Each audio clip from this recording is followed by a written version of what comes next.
Senhoras e senhores, está começando mais um podcast do Master Expansão e hoje o assunto está muito bacana porque nós estamos com um cara de peso aqui, estamos muito bem acompanhados. O cara vai contar ao final desse episódio para nós se estamos no momento certo de comprar imóvel, se estamos diante de um novo boom no mercado imobiliário, se dá para nós ganhar um dinheirinho, né, porra? Porque só o Luciano também ganha dinheiro, não dá, né, porra? Tá na hora de nós ganhar o nosso, né? Nessa mesa aqui tá pesada mesmo. Se for praga, que pegue.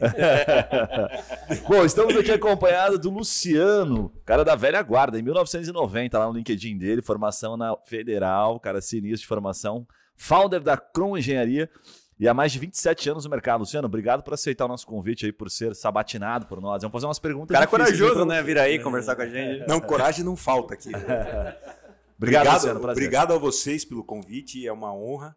Eu acho muito legal o trabalho que vocês fazem lá no Masterboard. Acompanho sempre e gosto bastante do trabalho de vocês. Fico muito honrado de ser convidado. Hein? Show, seja bem-vindo. Estamos também aqui com o Juninho Conceição, nosso presidente do Masterboard, que eu fiquei sabendo que no meio da crise ele comprou uma meia dúzia de imóveis só para dar uma força na economia aí. Procede essa informação? Eu trouxe aqui meu grande consultor e amigo, Luciano, né? Porque antes de qualquer coisa, eu ligo para ele, né? Para entender se vale a pena ou não. E normalmente nesse momento de pandemia tem valido a pena, sim. Muito bom, muito bom. Estamos também com o Yuri Mello aqui, que fez um ótimo negócio imobiliário no meio da pandemia, que segundo fontes seguras, ele alugou o próprio apartamento e foi morar na casa da namorada de favor. De favor. Que não tá pagando nenhum real de aluguel. aluguel. Não é de favor. Eu levei um puta estoque na geladeira. Boa. Levei ali 2, 3 vinhos meia boca. E agora o Luciano vai financiar um apartamentinho top pra nós ali. Nós estamos desenvolvendo um projeto específico. Vou fazer um beauty suite ali pra gente, Luciano. Só que nesse projeto não estava considerado a namorada junto, mas agora então, talvez a gente tenha que mudar alguma coisa. Sempre dá pra botar mais uma parede pra separar as coisas. Bom, vamos lá, vamos ao que interessa então. Luciano, a dinâmica do podcast funciona assim, para você que está nos ouvindo aí. Então, primeiro a gente vai dar uma sabatinada, vamos falar sobre várias questões aí sobre o mercado imobiliário. O Luciano que está há muito tempo, então entende bastante, vai poder dar uma noção clara para nós se o momento é apropriado, se o momento não é, o que ele acha que vai acontecer pela experiência. Já passou por outras crises, né, Luciano? Então tem muita coisa para falar. E aí no final a gente vai fazer aquela brincadeira, vamos pegar um pouquinho da questão pessoal do Luciano, entender como é que ele, como CEO, administra tanta gente assim. E para começar, Luciano, eu vou pedir para você fazer um overview do negócio para o pessoal ter uma noção. Assim, quantas pessoas tem lá, o que você pode abrir, faturamento, obras, o histórico da empresa ali de uma maneira bem breve. Bom, a Cron Engenharia, né, que é a empresa que eu sou sócio, eu tenho um sócio que chama Luiz Henrique, que é engenheiro também, Luiz Henrique Nogueira. Ela existe desde 1993, há 27 anos, portanto.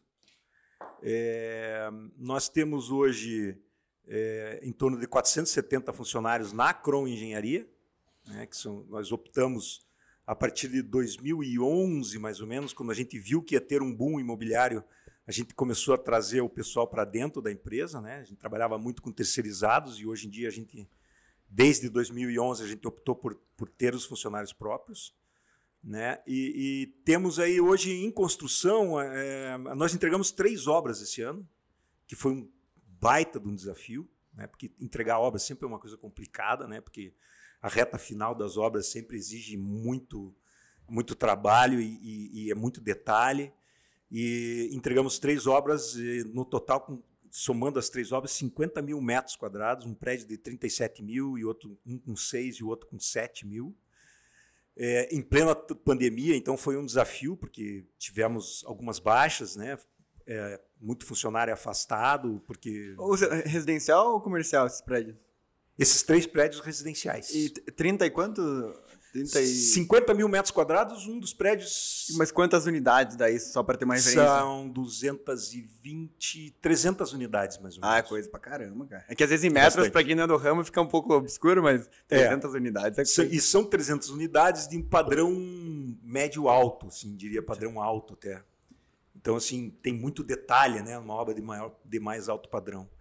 E algumas obras com design, assim, de arquitetura autoral, enfim.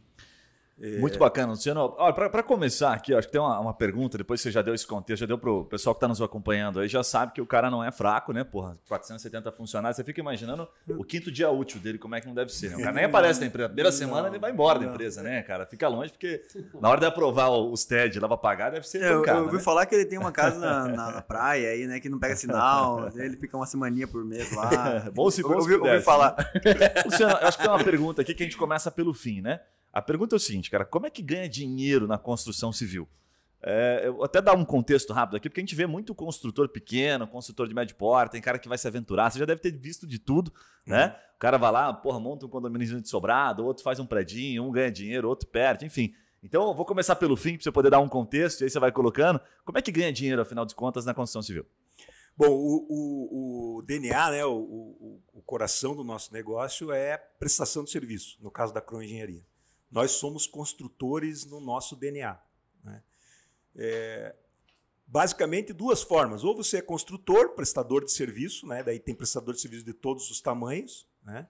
Ou você é incorporador, né? O incorporador é o cara que vai lá, normalmente é um cara que tem recursos, compra o terreno, vislumbra um negócio para fazer um produto para colocar naquele terreno, contrata o arquiteto, define o produto e aí ele vai no mercado, se preocupa com comercialização, enfim, começa a comercializar e no momento que precisa executar a obra, ele vai atrás no mercado de uma construtora. O incorporador é aquele cara que lança, assim, a testa do projeto é mais o incorporador. Exatamente. Que aparece. Né? O incorporador é o cara mais empreendedor, né? É o cara que tem a responsabilidade sobre a parte financeira e a parte de vendas, né? E, normalmente, o incorporador contrata uma construtora, um prestador de serviço para executar tudo aquilo que ele concebeu ali quando ele imaginou empreender, né? Existem empresas que são incorporadoras e construtoras também ao mesmo tempo, né? Nós optamos por ser construtores, né? Porque você corre menos riscos, em tese, né? Porque você não tem a possibilidade de não vender, de manter estoque do mercado. Nós sabemos que o mercado imobiliário ele é muito volátil, né? Nos últimos anos, eu, com esses 20 e poucos anos aí no mercado imobiliário, já passei pelo menos por 4 crises e por 2 ou 3 booms, né? Porque também é complicado passar a fase boa da construção civil, quando está o boom, é complicado, porque daí falta mão de obra, falta material, lança-se coisas que não são boas, porque daí satura o mercado. Satura o mercado, quando dá uma freada, vem aquele problema que ninguém... o cara às vezes não se preparou para não vender. Mas agora tem muita gente que fala assim que não tem como perder dinheiro investindo em imóveis, que é um dos investimentos mais seguros, que é uma das formas que você, na dúvida, investe em imóveis. Ainda, hoje, é assim? Eu acho que sim, Yuri. Eu acho que sim. É evidente que tem algumas exceções, como tudo, né? Mas, via de regra, o mercado sempre... Por que um dos motivos que nós estamos vivendo uma fase boa do mercado imobiliário agora é principalmente por causa da queda da taxa de juros, né? Então, os rentistas estão vindo para o mercado fazer alguma coisa. O cara deixar o dinheiro no banco aplicado hoje significa estar perdendo para a inflação, né? Então, o cara precisa fazer alguma coisa com o dinheiro. E, agregado a isso, nós tivemos o problema das bolsas, né? Que, um pouquinho antes da pandemia houve aquele problema de uma desvalorização imensa. Quando a galera achou que o troço ia retomar, todo mundo voltando para a bolsa, veio mais uma cacetada, né? E aí isso tirou muita gente do mercado, e aí tem esse cara que é um investidor do mercado financeiro, que também procura algo mais seguro, né? Então, hoje em dia, por exemplo, você comprar imóvel para locação, que historicamente lá é 0,5%, ou 0,8%, 0,7%, 1% e tal, é muito melhor do que deixar o dinheiro aplicado. Se conseguir 0,5% hoje num imóvel de locação, é 2 vezes e meia do que deixar o teu dinheiro aplicado no CDI, por exemplo.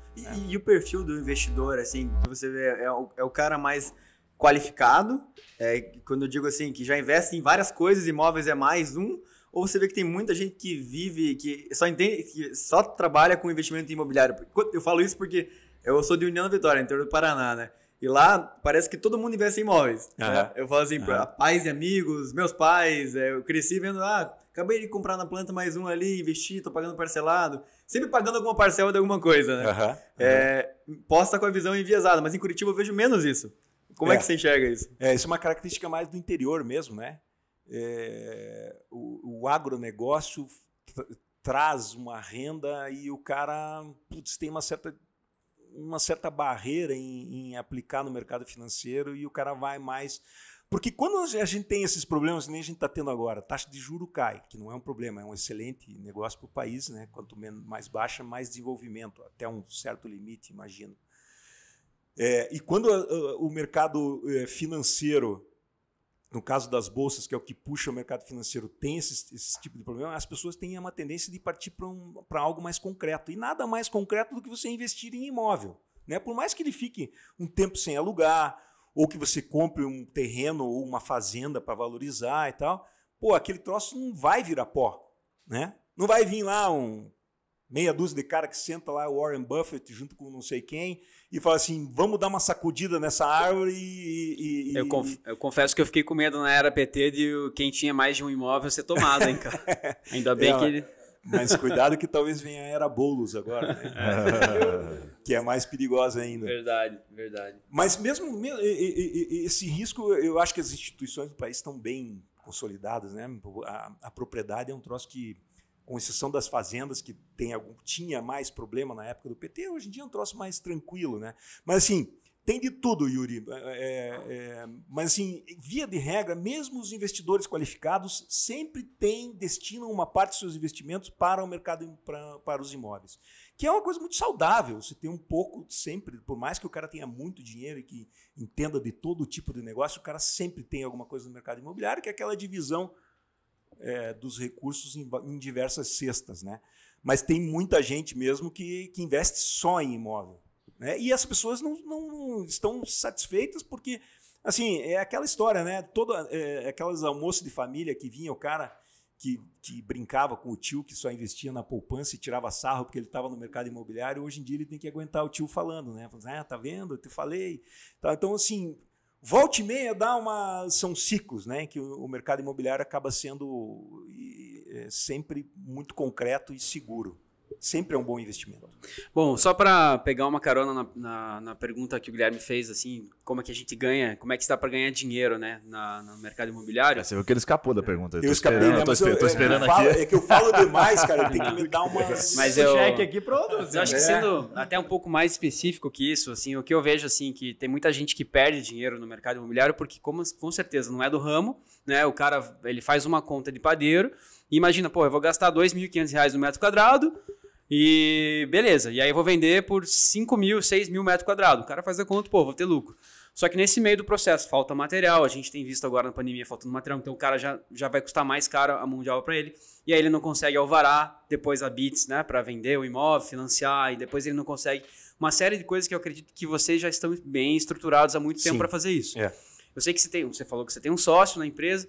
Como é que vocês dividem essas questões? Porque com mais de 450 funcionários, né? Eu acredito que você seja mais comercial até, de trazer novos clientes, e o IC cuidar mais de obra. Isso. Como é que você administra nesse fluxo inteiro de pessoas e de gestão para que no final sobre um dinheiro legal para vocês e vale a pena o negócio?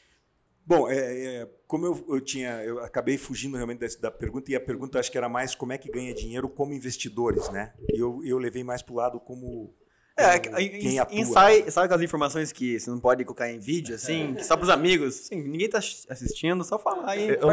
Mas se eu fosse traduzir, só complementando, seria mais ou menos o seguinte, né? Porque a gente que é empreendedor, o cara que tá de fora, ele sempre pensa assim, né? Esse terreno aqui custa 200 mil, aquela conta de padeiro. Eu vou gastar uns 100 conto aqui, boto uma casa de 300, já vale 500. O cara nunca lembra dos outros custos que vão ter, né? Então, acho que a conta que geralmente eu brinco, assim, que eu nunca vi um negócio, até hoje eu nunca vi um negócio líquido, mas líquido, assim, que sobradinho no caixa, sem ficar em estoque, que dá mais de 30%.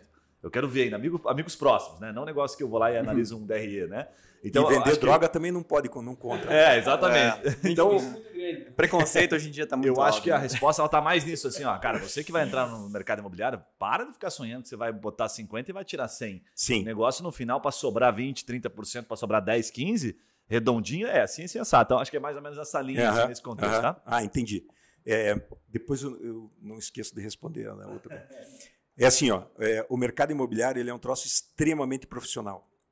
E a gente sofre, historicamente, principalmente em Curitiba, com o seguinte.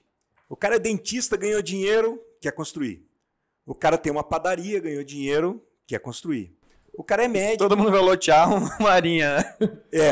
E assim o cara fala assim, não, mas eu vou construir pelo seguinte, eu fiz a minha casa da praia e foi super bem, então eu vou pegar aquele empreiteiro lá e vou fazer uns sobradinhos aqui no Boqueirão. Então assim, isso é o que a gente mais escutou a vida inteira. Só que o mercado imobiliário, ele é muito profissional, ele envolve muita burocracia em relação aos terrenos, em relação à legislação urbanística, né, o que pode construir, o zoneamento, enfim. Eu já vi muita gente se complicar. A parte de registrar, fazer o registro de imóveis de uma incorporação é um troço extremamente complicado. Você tem que ser muito bem assessorado por advogados para você não ter problema com a documentação de um terreno que depois você não consegue registrar, não consegue o alvará daí. Aí você começa a construir. Você tem que ter na consciência o seguinte, essa história de que você tem que dar garantia de 5 anos no imóvel, não é assim. 5 anos é a garantia na qual você é responsabilizado imediatamente, né? E vamos dizer, no primeiro ano pelas instalações, no segundo ano pela impermeabilização, até o 5º ano por problemas de solidez e segurança. Só que não é isso. Se alguma coisa foi executada fora da norma brasileira e há um erro, um erro que é de fato mesmo, que é comprovadamente um erro que você vai ser responsabilizado a vida inteira por aquilo. Né? Os vícios que chamam vícios remeditórios, isso aí, a tua vida inteira você vai responder por aquilo. Né? Então, assim, a responsabilidade é enorme. Né? E o mercado imobiliário é muito profissional também no sentido de o que fazer, qual o produto executar, perguntar para entender o que o cliente precisa. Agora há pouco eu comentei, né, quando o mercado está aquecido, é um momento mais perigoso, porque se lança um monte de coisas sem se perguntar se aquilo é viável ou não. Então, assim, o mercado imobiliário é para profissionais. Se você quer investir nisso, procure uma empresa, um incorporador profissional. Existem fundos imobiliários que você pode investir também. Adquirir imóveis para locação, mas imóveis prontos, já que você não tenha problemas de documentação e tudo mais. Então, assim, fazer por conta própria é muito arriscado. Eu tenho dezenas, centenas de exemplos de pessoas que se complicaram. Eu sou tão, assim, cético em relação a você, a pessoa que não tem experiência querer construir, que até quando amigos meus vêm falar assim, pô, Luciano, eu queria construir uma casa e tal, eu falo assim, cara, não construa. Compre uma pronta. Você só vai se incomodar, não vai dar certo. Você vai se separar da mulher. Principalmente se for casado, né? O cara separa, né? Se o cara quiser se separar da mulher, talvez seja Construa. Aí, ó. Uma dica aí. Agora, assim, em relação agora, não sei se... Pode... Sim. É isso aí, posso perfeito. Agora, assim, é engraçado, assim, a Cron, por um tempo, ela funcionava assim. Eu tocava algumas obras, e o meu sócio tocava outras obras. Então, eu tinha 3, quando eu me associei a ele era meu estagiário e virou meu sócio. Quando eu me associei a ele, ele falou assim, porra, peguei mais uma obra aqui, não estou conseguindo tocar, toque você. Então, era assim, a empresa funcionava assim, a gente ficava na obra, tocava as obras, eu tocava 3, ele tocava 3, vamos dizer. Eu tocava as obras do meu jeito e ele tocava as obras do jeito dele. No final do dia, a gente chegava, sentava, falava assim, ó, esse mês sobrou tanto, fica tanto para você, tanto para mim, isso aqui vamos deixar dentro da empresa para investir. A gente tinha 2 empresas dentro de uma só. E aí era aquela história, né? Enquanto eu estava fazendo obra, eu não estava procurando obra. Né? Quando eu terminava, daí era aquela correria atrás de obra. Então, assim, chegou um determinado momento que a gente sentou, nós dois, e falamos assim, não, pô, nós precisamos tocar esse troço como realmente uma empresa só.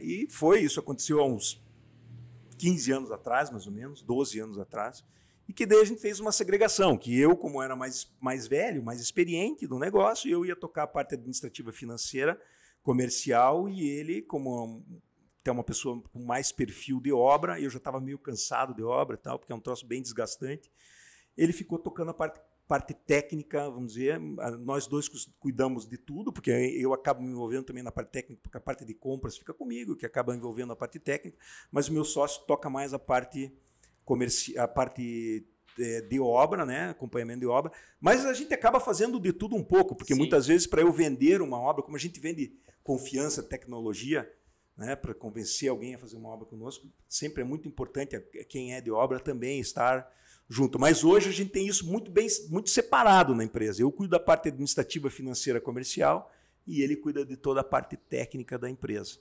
Show, assim obrigado. Boa. Eu queria fazer uma pergunta, Luciano, talvez até indo no ponto que a gente estava antes, porque eu fiquei interessado. Sempre oferecem corretores de imóveis, né? Oportunidades irresistíveis e imperdíveis, é a última bolacha do pacote, e se não comprar agora, você perdeu dinheiro, né? Uhum. Como identificar se realmente é uma oportunidade? Quando eu falo de comprar imóveis na planta, especificamente, né? Certo. Ou terreno, ou, enfim, comprar lote, ou comprar empreendimento, mas talvez assim, mais especificamente imóveis na planta mesmo, porque é o que os corretores sempre oferecem, né? Certo. Compra hoje por 200 mil, tá aqui as parcelas, daqui tantos meses, isso aqui vai estar valendo 300, 400. Então, como identificar se realmente é uma oportunidade ou é só mais um negócio que você pode entrar, talvez não perder, mas também não ganhar? Como identificar as boas oportunidades nesse ponto? Bom, em primeiro lugar, assim, sempre que lhe oferecerem uma rentabilidade em cima de um imóvel, desconfie. E isso não é regular, isso é uma coisa ilegal até. Você não pode vender, por exemplo, um quarto de hotel, que nem era muito comum, não pode vender apartamentos compactos, por exemplo, dizendo o seguinte: compre que você vai ter 1% de rentabilidade. É proibido. O mercado imobiliário não vende renda. O mercado imobiliário vende imóvel. Se oferecerem baseado em renda, desconfie e até denuncie, porque isso é irregular. A Comissão de Valores Imobiliários, ela fiscaliza esse tipo de coisa. Somente quem vende rentabilidade é quem é do mercado financeiro. E aí tem que ter toda uma regulamentação dentro da Comissão de Valores Imobiliários. Muito bom. Indo mais para a parte de imóveis na planta, né? Assim, historicamente, a maior valorização que o imóvel vai ter é durante a construção dele.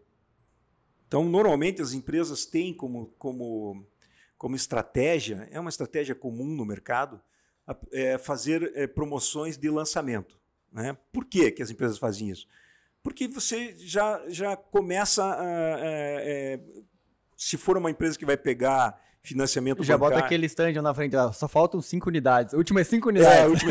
Bota lá aquele painel na parede com tudo reservado, vendido. Um mês depois do pré-lançamento. Só mais 5 unidades. E qual que é a estratégia? Né? Você vender algumas unidades com preço mais baixo para você cobrir o teu fluxo de caixa, o furo do teu fluxo de caixa, a exposição do fluxo de caixa, tentar absorver, compartilhar, vamos dizer, essa exposição com quem vier a comprar. Né? Agora, volto a frisar. Sempre que for comprar, procure saber se aquele empreendimento tem já a incorporação registrada no registro de imóveis, que é muito importante, isso é o documento que permite. Ninguém pode vender absolutamente nada, pegar sinal de negócio, qualquer coisa. Pode até oferecer e anotar, fazer um represamento, que eles chamam. Isso em que fase está dizendo? Antes do lançamento, isso? Isso antes de ter o registro da incorporação. Pode até fazer o represamento, mas daí você só vê quem está passando ali no plantão, fica ali o plantão aberto, fala assim, olha, você está interessado? Vai ser mais ou menos isso, mais ou menos aquilo, está aqui, eu tenho uma planta inicial e tal, mas não dê sinal de negócio, não pague absolutamente nada no empreendimento que esteja na planta sem checar se aquele empreendimento está registrado no registro de imóveis. É crime quem vende, recebe alguma coisa sem ter o registro de imóveis. A empresa que estiver fazendo isso, ela está cometendo um crime e aí você pode procurar até a polícia, é caso de polícia, é crime. E assim, é vantagem comprar na planta? Muitas vezes é. Se você pega um produto que está sendo um lançamento assim, e ele está barato, você compara com imóveis da região, verifica se toda a documentação está correta, faz uma checagem na empresa, vai no Reclame Aqui, verificar se aquela incorporadora tem muita reclamação. Eventualmente, procura um advogado para verificar se a documentação da empresa está correta realmente. Procura checar qual que é a idoneidade da empresa e aí faça a compra, porque normalmente você vai ganhar, vamos dizer, se você quiser especular realmente, comprar para vender ali na frente e comprar o mais cedo possível vai lhe proporcionar uma boa rentabilidade.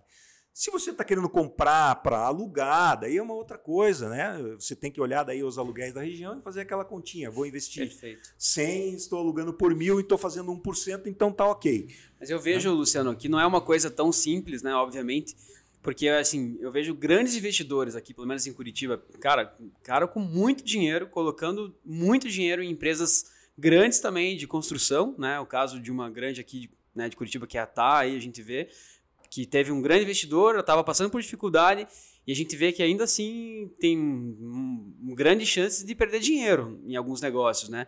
Eu vi um apartamento lá, um prédio que eu morava no Ecoville lá, que tem mais de 10 apartamentos para vender, apartamento de 15 milhões, por exemplo. Uhum. Então hoje o cara tem um passivo enorme lá, de repente quem colocou dinheiro acreditando que aquilo foi feito um estudo para ser vendido, ainda assim não vendeu, né?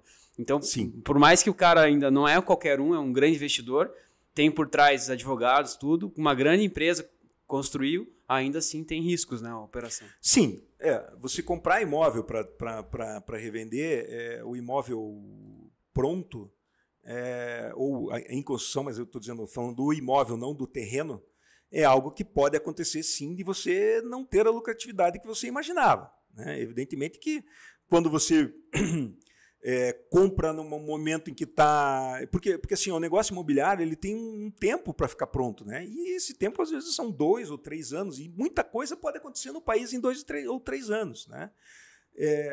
Então assim, tem que ter em mente que a hora que o imóvel ficar pronto, se você não vender, você vai ter que pagar o condomínio, você vai ter que pagar IPTU, né? Você tem o ITBI para pagar a hora que o imóvel fica pronto. Então tem uma série de despesas que você, investidor, se você está querendo comprar para esperar para vender depois de imóvel pronto, você tem que saber, tem que estar no seu radar que tem algumas coisas que podem realmente diminuir essa rentabilidade.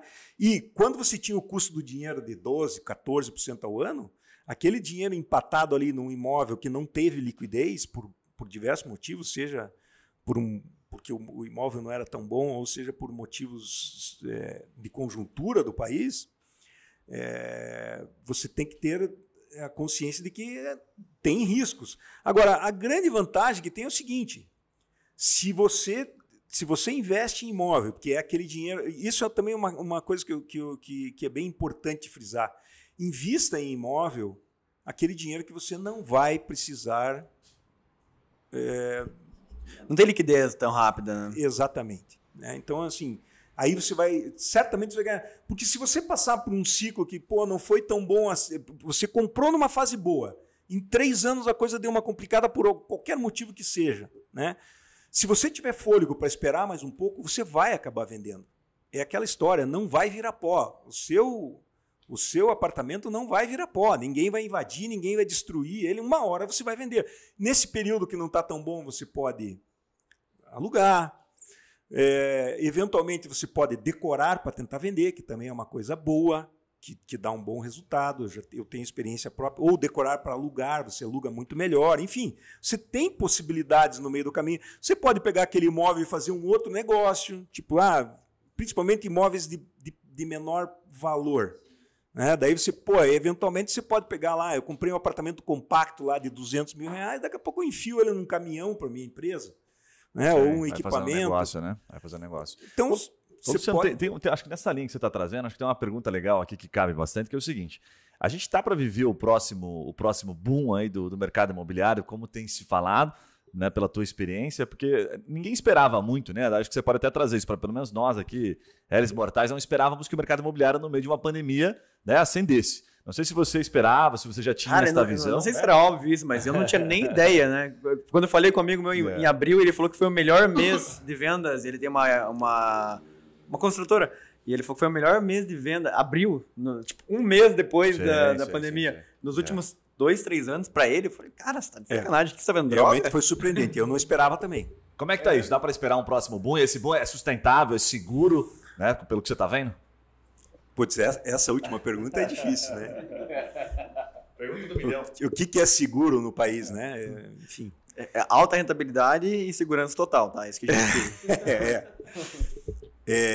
Bom, eu acho assim, uma série de fatores, a gente agora olhando depois que a gente vê que realmente o mercado está bem aquecido, a gente buscar explicações depois que passou é mais fácil, né? Eu lá em abril, março, eu não sabia que isso ia acontecer e eu não imaginava. Existia uma expectativa muito grande já do mercado de que isso iria acontecer pela queda da taxa de juros. A queda da taxa de juros é o que mais impulsiona o mercado imobiliário. Por quê? Porque o mercado imobiliário é a melhor forma dos bancos emprestarem dinheiro, porque quando cai a taxa de juros, você precisa movimentar a economia. O banco não pode ficar sentado em cima só vendendo título para o governo. Ele precisa ir buscar onde colocar aquele dinheiro. Ele está líquido e ele precisa fazer negócio. Então, assim, o melhor lugar para o banco emprestar dinheiro é no mercado imobiliário, porque ele tem uma garantia concreta, que é o próprio imóvel. Então, a gente tinha a expectativa que isso iria acontecer. Quando veio a pandemia, houve um outro fator que foi muito bom para o nosso setor, que foi que, aqui em Curitiba principalmente, não aconteceu isso em todo o país, mas, via de regra, a construção civil foi um setor que foi considerado como um setor que não parasse. Me fugiu agora o termo que se usava. Não estava exposto tanto à oscilação ali, né? Essencial, que era um dos setores essenciais e que teria que continuar trabalhando. Né? Até uma coisa assim, a gente achou meio... Vocês não chegaram a parar em nenhum momento, obra? Nenhum momento nós paramos, em nenhum momento. Foi muito difícil tomar essa decisão, porque a gente tinha dúvidas, né, sobre continuar ou não, mas como os nossos contratantes falaram assim, não, toca o pau porque a gente tinha obras financiadas por banco e tal, assim, ó, se vocês quiserem parar nós vamos entender, mas ó, o contrato está rolando. Né? Depois você se explica lá no fim, e a gente ia usar a cláusula do contrato lá que fala dos motivos de força maior. Mas os nossos contratantes, via de regra, falaram assim, não, toca o pau que... E assim, ó, foi a melhor coisa que aconteceu. Porque as pessoas trabalhando... Tudo ficou muito claro agora que Curitiba não precisava ter parado em março. Né? Nós tínhamos lá 3, 4, 5 casos de morte e nós paramos. Né? Então o vírus não tinha chegado ainda aqui. Vou mandar um abraço para o Rafael Greca, aproveitando, né? Rafael obrigado. Greca aqui, obrigado pela paralisação em março. Pela paralisação. Nosso atual prefeito reeleito. E assim, via de regra, todo mundo foi muito medroso, né? E até hoje, depois é fácil falar, mas enfim. Vocês acharam que ia morrer também? Tinha algum ponto lá ou não? Eu não, mas isso é uma coisa interessante, né? Essa história da pandemia, ela bate de uma forma diferente em cada pessoa. E não adianta se querer convencer a pessoa do contrário. É mais ou menos como o cara que é de esquerda, de direita, ou como o cara que é coxa ou atleticano. Isso é uma coisa que é dentro da pessoa e a reação que a pessoa tem é meio assim, um troço que parece que está no nosso inconsciente. Eu nunca me preocupei muito, me cuidei e tal, mas eu não Você pensou, se eu morrer, eu vou morrer atirando, mais ou menos isso, né? Isso mesmo. Não, é aquela história, né? A gente faz parte da vida da gente o risco, né? Puta, se o homem tivesse medo das coisas, isso é uma opinião bem pessoal, né? A gente nunca tinha saído das cavernas, né? Imagina naquela época, né? Quando o cara saía da caverna, como é que não era, né? Devia ser muito mais complicado do que a gente se expor a um vírus, mas enfim. O que foi legal foi assim, apesar de estar tudo parado, o nosso setor continuou tocando pau. E era uma laje por semana e o prédio andando e tal. Então isso fez com que as pessoas começassem a ver, assim, porra, o troço está tocando o barco e está andando, está caminhando. E aí, paralelo a isso, o cara via o seu dinheiro não render nada como rentista, né? 2% ao mês, lá 2%. E o cara estava em casa olhando isso o dia inteiro? O cara em casa olhando isso o dia inteiro e principalmente, Yuri, o cara em casa sentindo as dores de quem fica mais em casa. Porque nós que trabalhamos, estamos o dia inteiro fora, a gente não... Tem muita coisa que as pessoas que moram conosco falam assim, porra, ô pai, isso aqui tá ruim. Ou a esposa fala assim, pô, isso aqui não tá legal. Tá, depois eu vejo e tal. E as pessoas começaram a ver os problemas de estar com os filhos presos dentro de um apartamento e tal. E isso motivou as pessoas a mudarem, a comprarem um outro imóvel. Ô, Luciano, mas todos os nichos de construção civil, eles se beneficiaram? Ou teve algum... Né? Todos, Caramba. desde o Minha Casa Minha Vida, que não parou o financiamento, e as pessoas...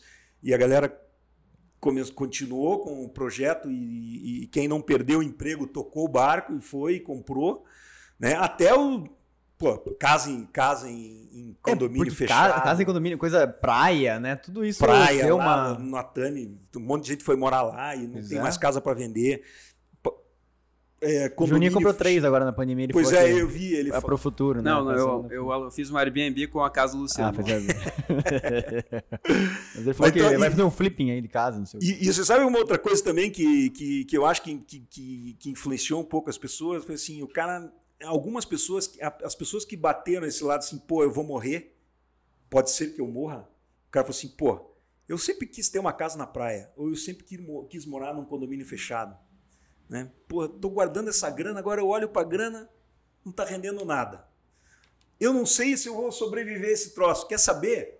Pau. Tô fora. Entendeu?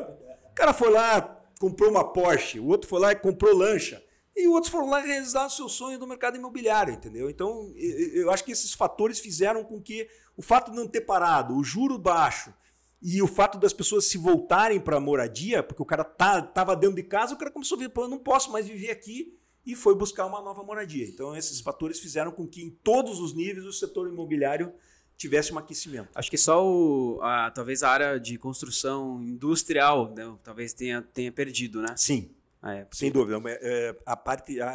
Os imóveis comerciais, inclusive eu acho que deram, até foi pior, e os imóveis comerciais não aqueceu, né? Já estava demandado pela crise que a gente vinha enfrentando, tinha muita demanda e pouca procura, né?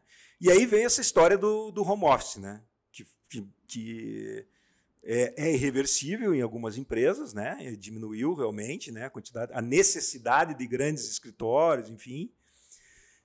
Os imóveis comerciais também do negócio do e-commerce, né? Que foi um troço que já era uma tendência, que a gente sabia que ia acontecer com o varejo, mas muita gente que não comprava, né, através do e-commerce passou a comprar, experimentou e viu que funciona bem, né? Sim.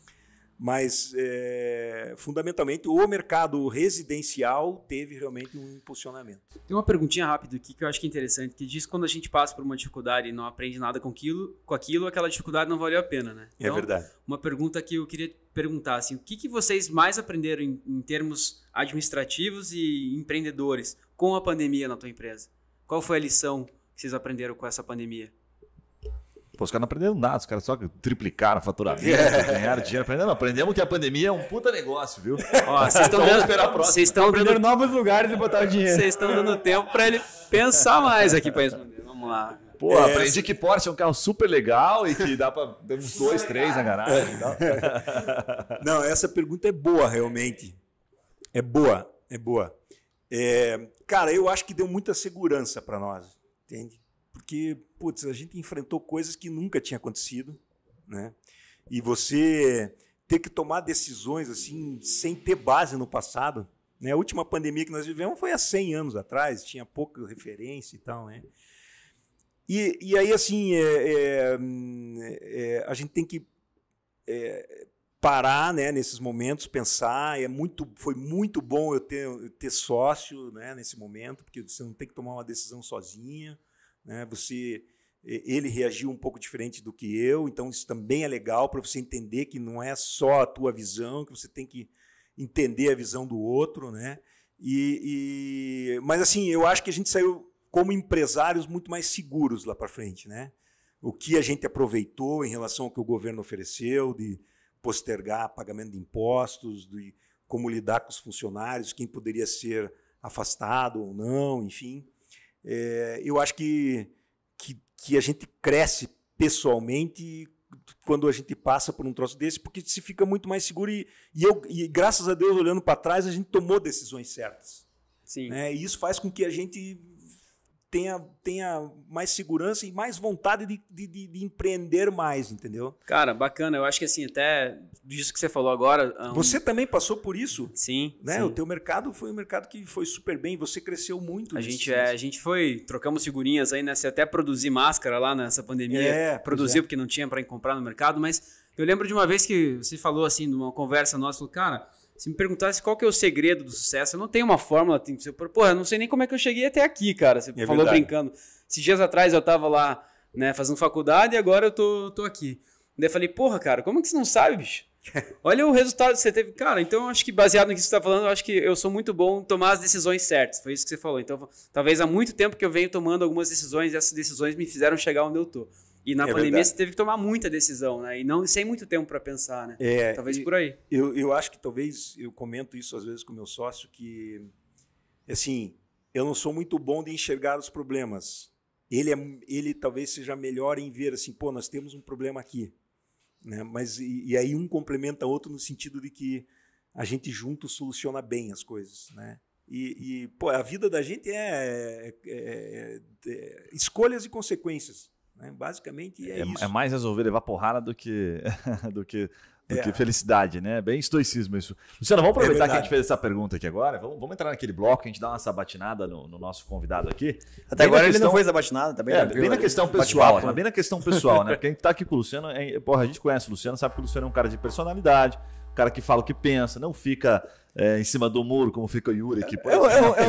É um vice-presidente nato, né? Porra, também. É um cara presidente de empresa, né? Então, a primeira coisa que eu queria te perguntar aqui, Luciano, é o seguinte, cara. Você já se antecipou um pouquinho, né? No meio da pandemia, que vocês tiveram que tomar algumas decisões, mas você tem, assim, no seu pessoal, alguns hackzinhos, assim, algumas lógicas que você segue, fala, cara, para eu tomar essa decisão, eu consulto meu sócio, mas eu também sigo isso, aquilo. Agora, bem no pessoal, assim, Luciano como empreendedor, assim, como orientação, o que você segue, assim, alguns macetes que você pode compartilhar? Sempre se colocar dos dois lados, sempre você pensar no que de pior pode acontecer, né? Pesar muito tudo aquilo que pode acontecer, né? Não ser muito otimista na hora de tomar as decisões, fazer as contas de viabilidade no ponto extremamente conservador, né? Assim, depois que você conversou com muita gente, as pessoas são muito superficiais na hora de tomar decisões. Isso é uma coisa que eu acho. Opa, fala mais sobre isso. Você tem que estudar muito sobre aquilo que você vai, sobre aquela decisão que você vai. Não, se fosse para dar um recado só, não tenha preguiça antes de decidir. Faça tudo aquilo que estiver ao seu alcance antes de tomar a decisão. Converse com todo mundo que você acha possível conversar. Leia tudo que você acha possível. Faça o máximo de contas possível. Não tenha preguiça, porque a decisão... Não, antes de decidir, você pensar e ponderar tudo o que pode acontecer é o fundamental. Depois que se ponderou tudo, vá lá e faça. Tenha coragem e acredite, porque você tem que experimentar as coisas, né? Você não, você pode ser o cara, consultar os teóricos sobre tudo, ler livros sobre tudo e tal. Isso é importante para você ter uma base para você tomar a decisão, mas não abandone as coisas sem experimentar, desde que você tenha estudado bastante antes de tomar a decisão. Boa. Depois experimente, porque experimentar de forma racional, evidentemente, é a melhor maneira de você ter opinião sobre aquele determinado negócio. E como que você calcula o risco do negócio? Assim, você pondera bastante, mas no final das contas, assim, como é que você toma o risco calculado? Porque você toma risco no dia a dia. Sim. Mas você não toma risco descontrolado. Você toma aqueles riscos que você escolhe. Essa briga eu vou entrar. E como é que você calcula? Puta, vou até lá. Você coloca, tem algumas regrinhas que você segue assim. Puta, eu vou tentar, mas só vou tentar até aqui. Como que você calcula o risco que você vai tomar? Eu acho que isso vem da ideia de não ter preguiça.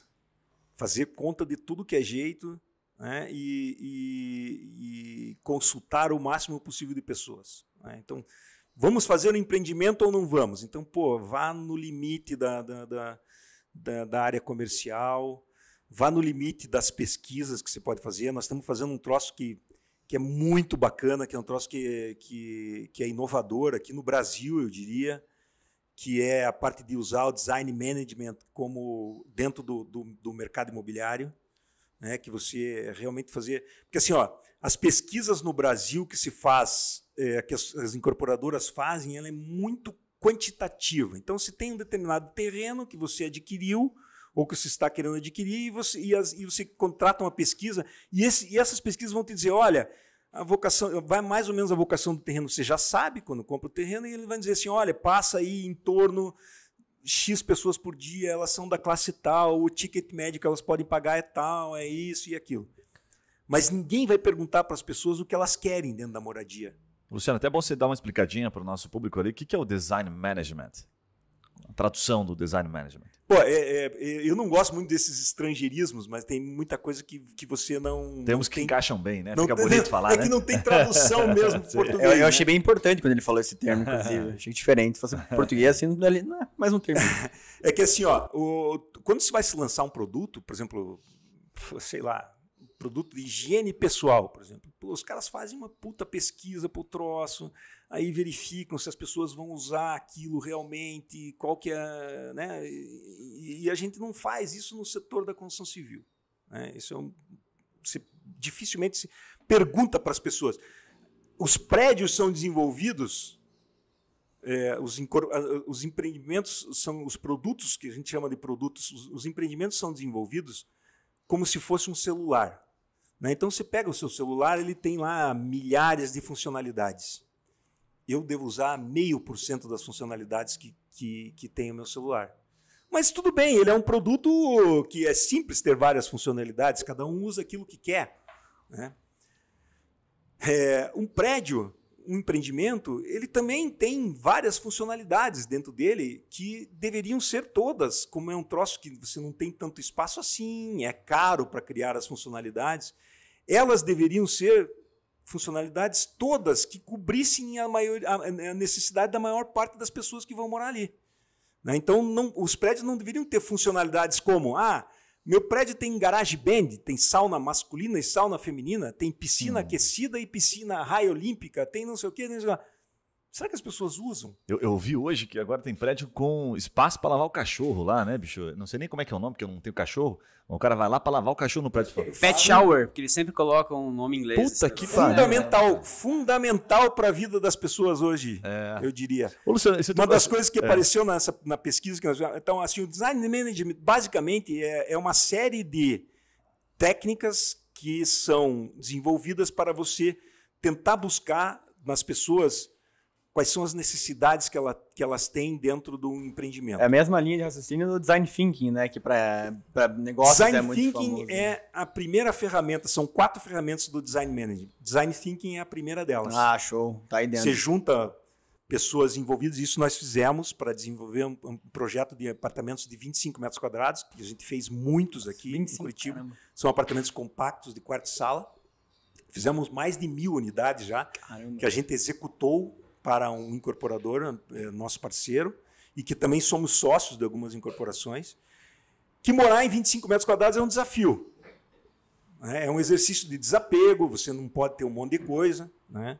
As mulheres têm que abandonar os seus sapatos e suas bolsas, os caras têm que abandonar a sua prancha de surf e a sua bicicleta. Então tem uma série de coisas que você não pode ter. Não tem tanque dentro do apartamento, não tem uma máquina de lavar roupa. Como é que essas pessoas vivem nesse tipo de apartamento? Então, nós fizemos... Como vivem, onde vivem. Exato. Sexta-feira no Globo Repórter, né? E a pesquisa e o design management é assim. A primeira parte, você faz um workshop, um design thinking lá, que é um brainstorm. Você chama uma galera, gente que mora nisso, gente que aluga, gente que é síndico desse tipo de prédio, gente que investe nesse tipo de prédio, os incorporadores, as imobiliárias que vendem esse tipo de empreendimento. Se junta toda a galera e você vai fazer um exercício lá para definir quem é a persona, para quem você vai vender, quais são as dores e os desejos dessas pessoas. Cara, mas eu acho que tudo muda, né, Luciano? Porque, assim, eu acho que talvez a era desse é agora, né? Mas, cara, antigamente, por exemplo, todas as casas tinham aqueles papéis de parede, que hoje a gente olha aquelas coisas horríveis, né? Aqueles azulejos no banheiro, horrível. Daí um tempo atrás, por exemplo, aqui em condomínio, aqui em Curitiba, se você não morasse num condomínio clube, que é um... tava errado. Cara, Curitiba chove metade, agora não, mas normalmente chove metade do ano. O cara não vai usar uma piscina. E agora tá na onda da automação. Então, eu até queria que você falasse se os seus apartamentos hoje já estão sendo entregues automatizados, porque agora o cara chega pelo celular... Só em alto padrão isso, Juninho. Entendi. Só em alto padrão e assim, eu vou te dizer, um troço muito incipiente ainda. Você tem poucos parceiros que sejam bons parceiros para desenvolver isso. O que acontece, por exemplo, o condomínio clube é um grande exemplo. Eu sou curitibano, nasci aqui, então eu posso falar mal de curitibano. Perfeito. Curitibano é aquele cara que realmente não gosta de cumprimentar o vizinho. Ele não é porque eu penso assim, não é porque o cara mora do lado da minha casa ou do lado do meu apartamento que ele vai ser meu amigo. Essa é boa. Não, você não é meu amigo. Peraí. Você é meu vizinho. Você é meu vizinho. Quando eu morava em prédio, Quando eu morava em prédio, que eu estacionava meu carro, que eu estava entrando assim para ir para pegar o elevador e eu via que o vizinho estava chegando, eu acelerava para pegar o elevador sozinho. E não era por causa de pandemia nem nada, porque eu queria subir sozinho, eu não queria conversar com o cara. Cara, eu te entendo. Vou te contar uma história aqui rapidinho, que eu lembrei agora, que é o seguinte, nós temos um amigo aqui na mesa, que ele leva 2 anos para convidar o cara para ir no churrasco na casa dele. Eu passei 2 anos esperando para ir no churrasco na casa dele, o Juninho. E quando convidou ainda tinha um esquema de segurança, assim. E agora eu entendo que por isso que ele só mora. mora em prédios que é um apartamento por andar, porque daí ele, porra, ele pode descer sozinho o tempo todo e não encontra o... Mas é porque eu levo muito a sério aquilo que o Luciano falou, de analisar bem as coisas antes de tomar uma decisão. Então, eu fiquei 2 anos analisando você, falei com não outras é porque pessoas... vocês estão no Masterboard e trabalham junto que vocês vão ser amigos. Falei com pessoas que te conheciam também. Deixou claro isso. Não é assim. Mas então, só para complementar o que eu tava falando do curitibano, eu falei assim, pô, se eu não gosto de subir no elevador com o meu vizinho, porra, você acha que eu vou na sauna com ele? Vou sentar na sauna pelado do lado do cara para ficar batendo papo? Não vai. Jamais. Não vai. Faz sentido. Então, assim, condomínio clube em Curitiba é uma coisa que está no sentido contrário do que é o curitibano. Então, esse é o tipo da coisa, que é um lugar que tem muita funcionalidade, tem muitas funcionalidades, tem garagem band, tem piscina, blá, blá, blá. Se perguntar para as pessoas que moram lá o que realmente ela usa, é muito pouco. Eu nunca vi alguém na sauna, no condomínio clube, os que eu tenho amigos e que minha cunhada mora num condomínio grande, eu nunca vi ninguém, nunca vi. Pois é. Tem cara que eu conheço que faz sauna no clube, Ele deu furou do lado ainda. porque daí lá no clube ele vai com a turma de amigos dele, certo? Combina com os amigos, vamos todo mundo lá, vamos. Aí você vai lá, o cara gosta de sauna, mas ele não quer ir na sauna do prédio dele porque os amigos dele não estão lá. Perfeito. Então, assim, pô, então, assim, a gente fazendo esse tipo de coisa, indo perguntar para as pessoas, pô, cara, é sensacional, o resultado disso foi fantástico. No brainstorm que a gente fez com as pessoas, com lá os stakeholders, lá os envolvidos, apareceram ideias magníficas. Aquela ideia daquele apartamento que você me mandou lá, todo aberto, de onde saiu aquilo? Só se puder explicar pra galera. Você pode falar desse empreendimento já? Posso falar. Pareceu, porque é bem diferente. Surgiu daquilo, né? Porque as pessoas... E agora é engraçado que na pandemia as pessoas estão querendo voltar a ter tudo mais compartimentado. Porque fica muita gente em casa, daí tá lá o filho estudando, a mulher fazendo um Zoom e o marido fazendo um Skype na sala. Então, assim, estão querendo voltar já... Assim, por mais que a gente não queira aceitar, o mercado imobiliário ele é muito dinâmico.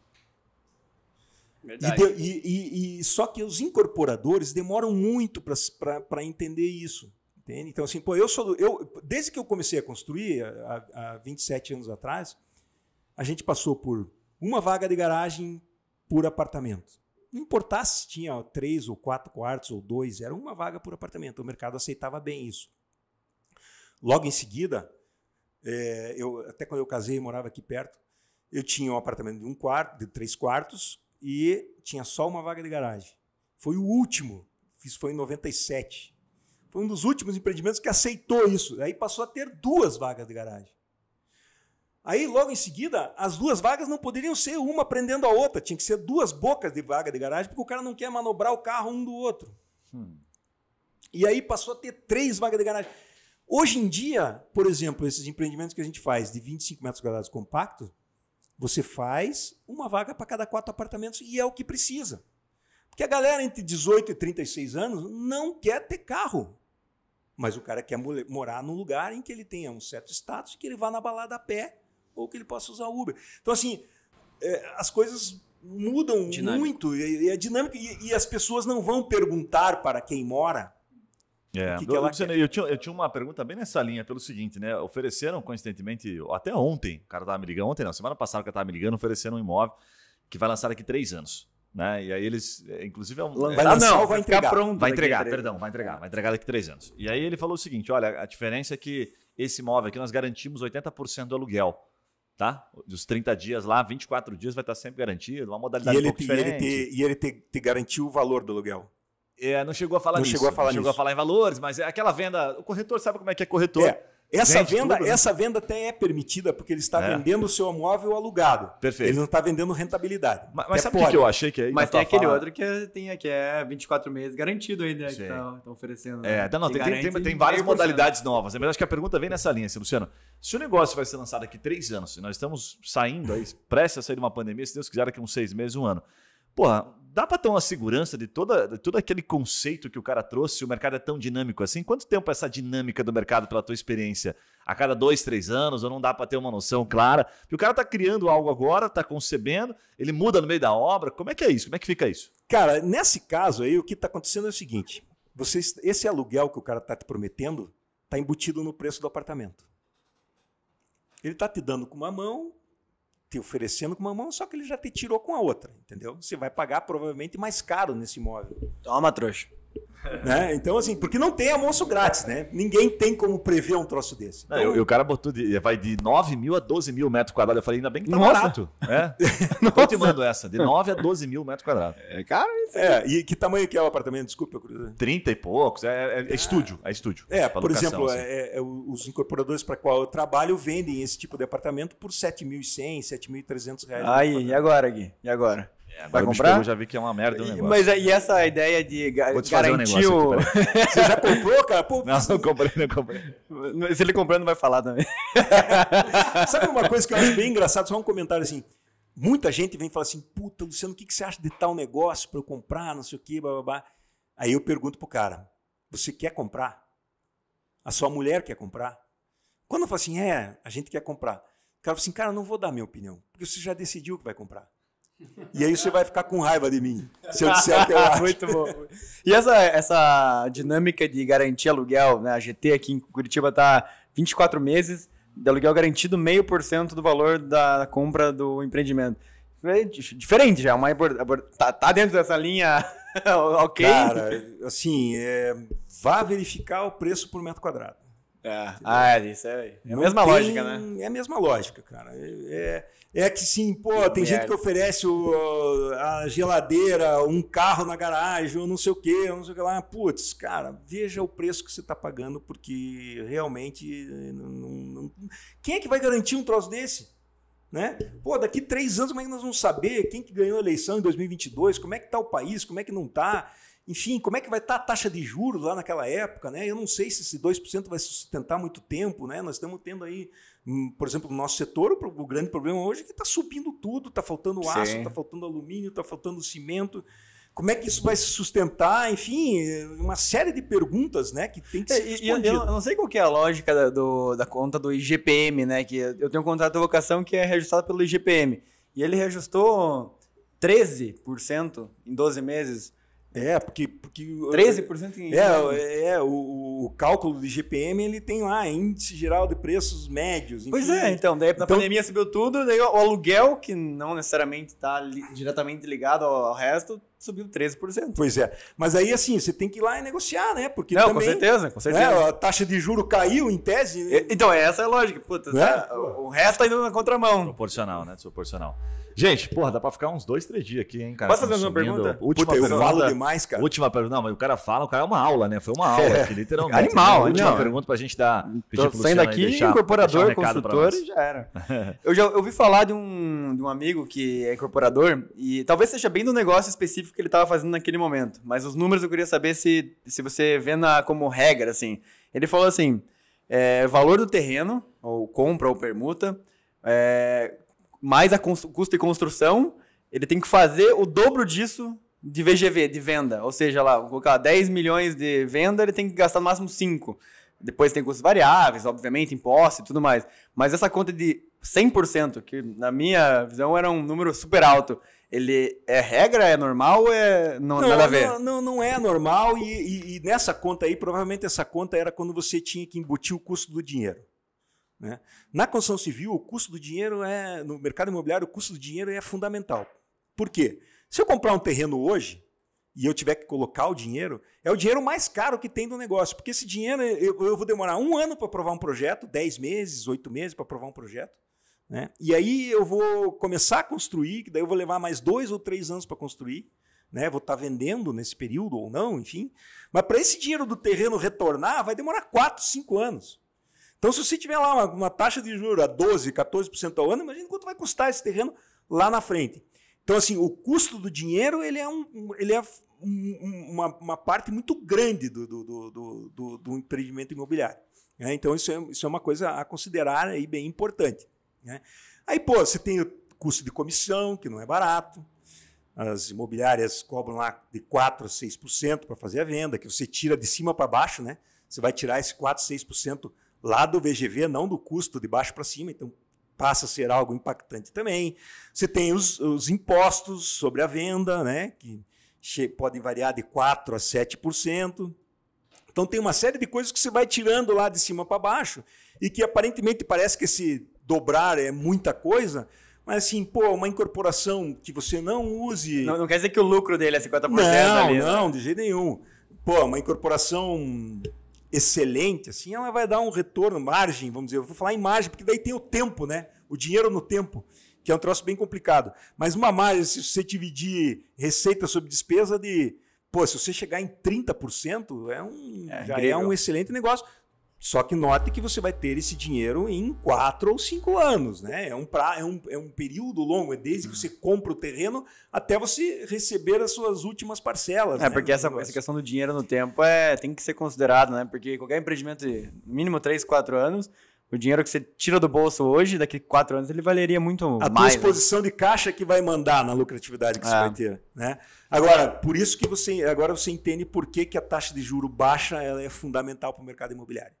Porque aí o custo do dinheiro ele pesa muito menos ali dentro do show de bola, show de bola. Luciano, só temos a agradecer, né, cara? Puta, que aula tivemos aqui. Vou pedir para você deixar o seu recado final aí, deixar por onde que as pessoas te encontram, mais fácil, por Instagram, por LinkedIn, por onde que as pessoas te encontram. Então, a nossa empresa é a Kron Engenharia, que vou soletrar, que é C de casa, R-O-N de navio. Nós vamos deixar na descrição aqui do episódio também, o pessoal achar fácil aí, tá? Nós estamos nas redes sociais, né? Podem nos procurar. A empresa é uma empresa que está buscando sempre inovação e coisas que agreguem ao produto. Nosso foco é muito no ser humano. A gente quer saber o que as pessoas precisam para viver bem. Né? Claro que a gente acredita, até quando você tem foco no ser humano, você tem que ter lá foco na sustentabilidade, em outras coisas também, mas enfim, a gente é muito preocupado com o que as pessoas precisam e o que as pessoas estão pensando.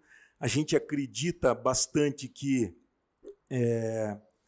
por mais eu vejo muito isso no incorporador. O incorporador ele não é muito ávido por inovação porque ele está ganhando dinheiro de qualquer jeito.